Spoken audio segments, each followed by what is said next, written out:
Bagay, tinrader na kayo niyan. Biruin mo, ang dating Pangulo daw ay pumunta doon sa Hong Kong para humingi daw ng asylum. 'Di ba? Para humingi ng asylum. O, ano nangyari? Tinabla. Yun po sabi ni Atty. Larry Gadon. 'Di ba?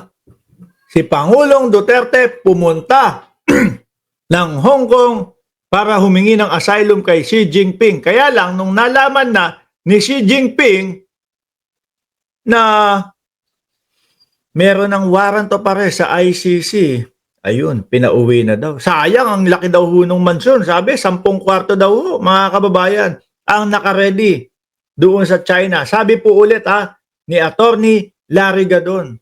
Kaya lang, naalaman ni Xi Jinping na eto na nga, meron ng warrant of arrest sa ICC, tinabla na daw ho. Ngayon, dahil napag-uusapan na ho natin ang ICC, mga kababayan, ayan po yung susunod natin. Pangulong Marcos, bukas sa mga diskusyon sa posibilidad na pagsali muli ng Pilipinas sa Rome Statute, no? Tingin ko doon na po tayo patungo ulit, mga kababayan. Alam nyo, no, kaya lang naman tinanggal ng dating Pangulo yan kasi nga siya na yung iniimbestigahan. Natatakot na siya. Kabado na ho, mga bossing. 'Di ba? Biruin mo, ako iimbestigahan ninyo. O tapos, paano yan? Paano ko i-explain yung mga patayan-patayan na yan? Siya mismo umaamin doon sa Senado na meron ho silang meron silang pagbubuyo doon sa mga suspect para manlaban. Kaya ang ginawa ni Duterte, aalis kami diyan sa ICC. Maganda ho ang may ICC, mga kababayan. Bakit po? Kung sakali si Bongbong Marcos magloko, kung sakali ho ang ating presidente magloko, meron tayong backup na ICC. Di ba? Meron tayong backup na ICC. At ang Pangulo natin, hindi natatakot ibalik o hindi natatakot sumali ulit dyan. Kahit na posible siya ay mahagip ng ICC din. Anti-hari yun. Di ba? Yung tipo bang kapag inabuso ng ating Pangulo, yung kanyang kapangyarihan, pwede tayong tumakbo sa ICC. Kapag hindi na natin maipalitis ang Pangulo dito sa Pilipinas. Meron tayong International Criminal Court. Ngayon ho dito, mga kababayan, kapag kaya bumalik ang ICC sa Pilipinas, which is, sabi ni Bato de la Rosa, labas-pasok daw. Di ba? Pagka bumalik ang Pilipinas, ang ICC sa Pilipinas o sumali ulit ang Pilipinas sa ICC, baka ho, mga kababayan, easy na lang si Bato de la Rosa. Sasabihin ng Pangulo, wala tayong magagawa. Kasali tayo sa ICC. Meron silang warrant of arrest kay Bato de la Rosa. Wala. Kailangan nating irespeto. Naku po, Bato. Diyos ko po. Baka ho yung baka yung 20th Congress hindi matapos ni Bato de la Rosa to. Di ba? Hindi naman po pwedeng hindi natin paniwalaan yung mga sinabi ni Trillanes. Sabi ni Marijo, bago niya inalis ang pagka-member natin sa ICC, na i-report na siya ni Trillanes, kaya ayun. Di ba? Hindi naman po natin pwedeng baliwalain yung mga sinasabi nung dating senador. Bakit to? Ano sabi niya? May warrant of arrest na yung mga yan.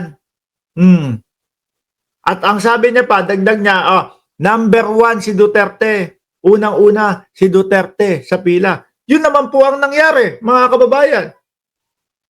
Di po ba? Yun ho ang nangyari. Nagkatotoo. Sabi, nasa second batch by batch daw ho kasi. Nasa second batch si Bato de la Rosa, si Bungo.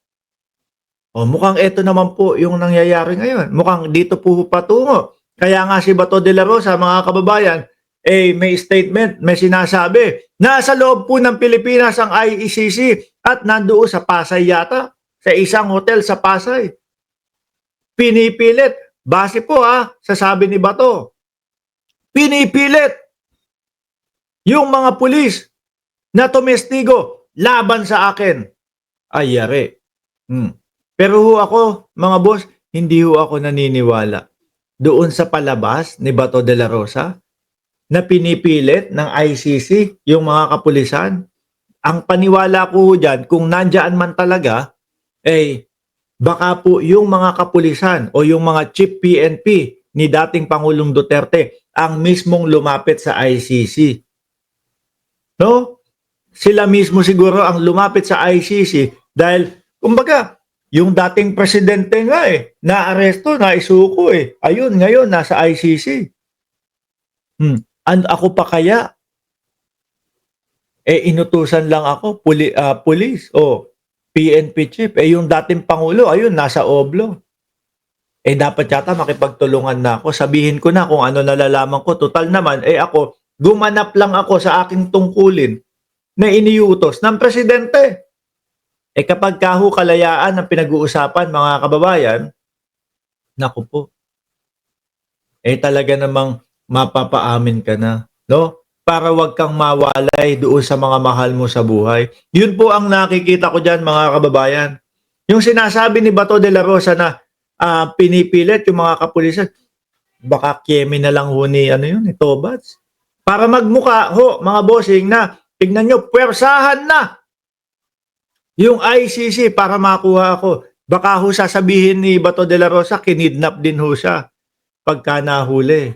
Sasabihin ng mga DDS, ayan, illegal na inaresto. Naku, lahat na lang po ng inaresto sa kanila, illegal.